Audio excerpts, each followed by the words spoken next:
Hey kids, it's your mom. I have not read my Bible in over 2 weeks, like actually went and read my Bible.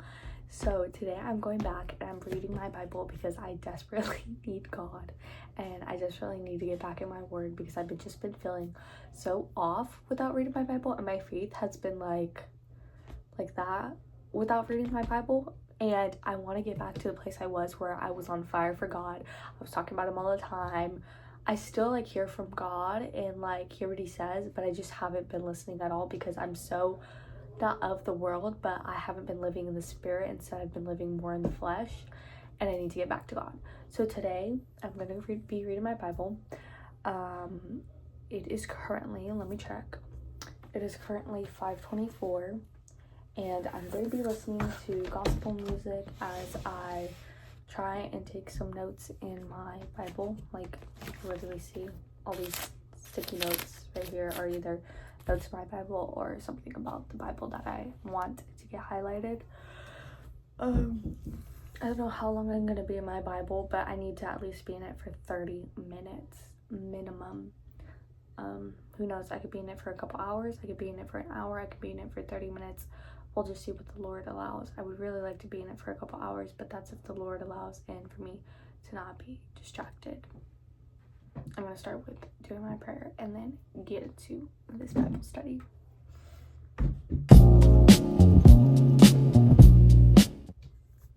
Okay, just finished praying and now I'm going to get to reading in my Bible.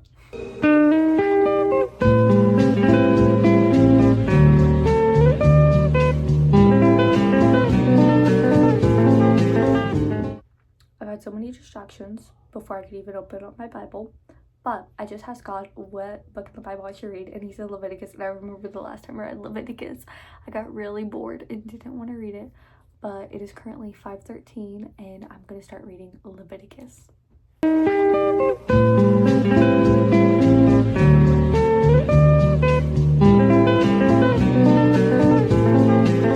Something that actually really makes me sad is on verse 24 says, "There came a fire out from before the Lord and consumed upon the altar the burnt offerings and the fat, which when all the people saw, they shouted and fell on their face." I, in my notes, had said that why does Moses tell his son that the glory of God shall appear unto you? And then now I got my answer, but it's also sad because it's like, well, God doesn't do that now. Like, maybe he does, but I don't see him do that now, like do stuff like that. Like, when I was writing down about the burnt offerings, I was like, this reminds me of when I did witchcraft. Like, I know obviously doing this was not witchcraft, but it reminds me of how similar witchcraft is. But then it also makes me think of Satan. Like, Satan perverts everything good about God. So God's people did burnt offerings, and then Satan perverted it into a witchcraft thing, which is also crazy. Because why does Satan literally tries to mimic God but turns it bad. Like, everything God turns for good, he tries to turn for bad. Like, love, he turns to lust. Anger, he turns into killing. I don't know, there's other ones, but I can't think of them right now. But literally anger is not like the best thing to have. But God is slow to anger, and he does get angry. Like, eventually his wrath does come. You know, like, anger is not just something evil. But anyways,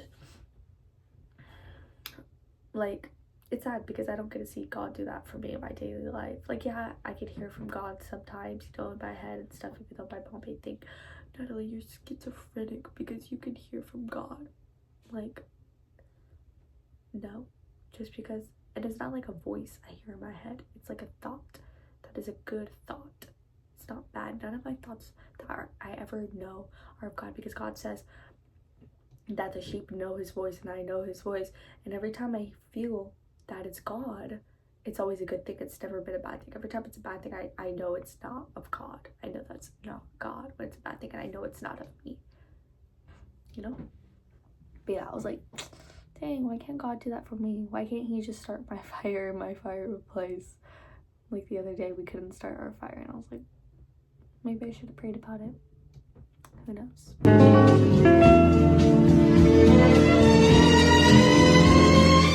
Okay, this is so sad.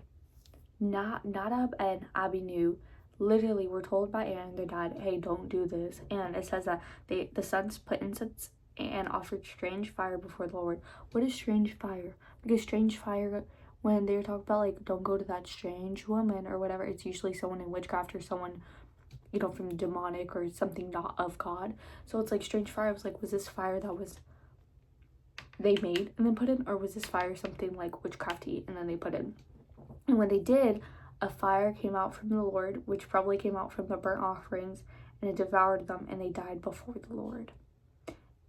And Moses said unto Aaron, This is it that the Lord spoke, saying, I will be sanctified in them that come near me, and before all the people I will be glorified. And Aaron held his peace. That is so sad. That makes me want to cry. God killed them. But then also you gotta think about it, because Jesus died for us. We don't get punishments like that when we do something bad that we were told not to do. You know, because Lot's wife, she turned into a pillar of salt when she looked back. And there's like lots of other stories about people who died because they didn't listen about the man who, in Moses' time, when he didn't give all his money and he lied about it, and him and his wife dropped dead and died. A lot of money things happen in the Bible where people are greedy with money and then they die because of it. Something to think about.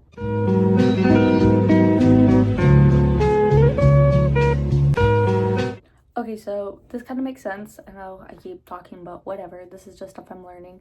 Verse 9 says, Do not drink wine, nor strong drink, nor thy sons with thee, when you go into the tabernacle of the congregation, lest you die. It shall be statute forever throughout your generations, that you may put difference between holy and unholy, and between unclean and clean. Sorry, my hand itches. But what I got from that is, I didn't even read verse 10 or 11. I just read it right now. Or I just read 10 and stuff. But what it means is, the reason why don't bring a strong drink is because if you do, you're probably gonna get drunk, right? And in the tabernacle, it's a holy place. Like, that is God's holy place, and sin cannot be where God is, right? Sin cannot be in heaven. There's no sin, because it can't be in God's presence, right? So if you think about it, that's why they would die, because if you sin in God's presence, you're gonna die, because your sin and your flesh cannot dwell like in God's presence. So it makes sense why they would die if they got drunk while in the tabernacle, because of sin. I said drunk equals sin, equals not holy, equals death, and tabernacle, because tabernacle equals holy place. That's just how I put it.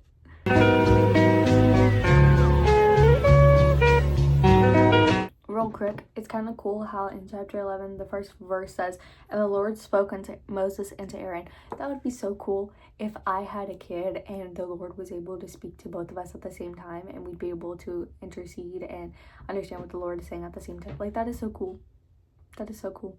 I haven't heard stories of that happening, but I wonder if it does. I'm pretty sure it does, probably, because God doesn't just do something in the Old Testament, won't do it in like nowadays. But I've never heard of anyone's personal stories about God and them and their child being able to hear the same thing from God, like at the same time. Interesting.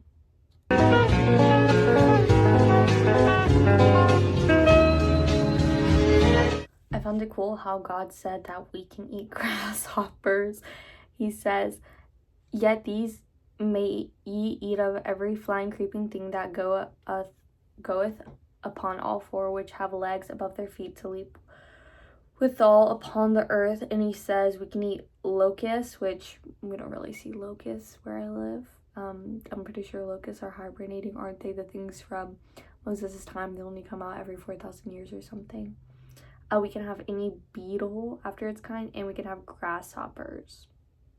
I've never ate a grasshopper, but maybe I will now, if they're made correctly. That just seems weird, eating a grasshopper though, but I know people who do eat grasshoppers, like my teacher. Interesting. I have ate some weird things before though, so we shall see if I ever do eat a grasshopper.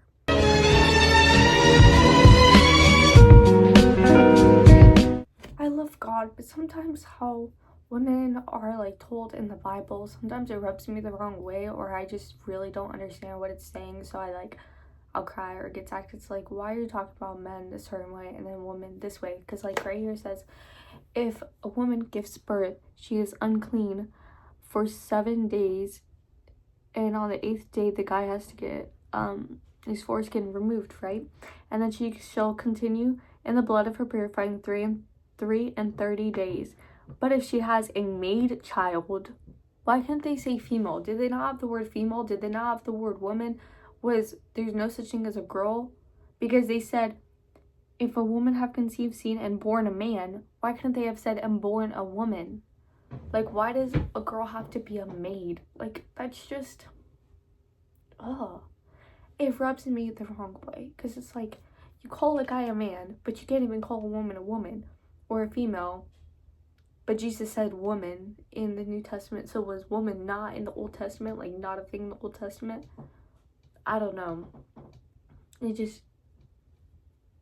That rubbed me the wrong way.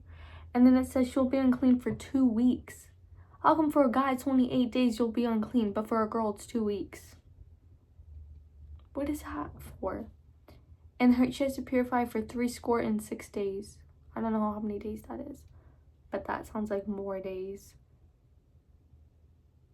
than the guy. I don't know. I need someone to explain that one to me, or God to explain to me, because there's like some things in here where it's like, really, God? You do these great things, great, amazing things with these men, and then with the woman, it's like nothing. But also, men did go to war. I know that women stayed home and did the house stuff.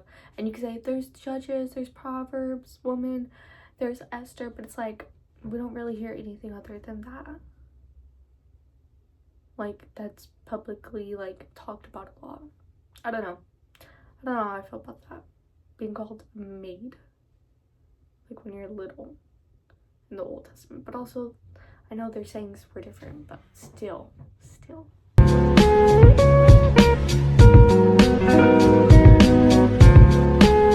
Okay, I'm done with my Bible study.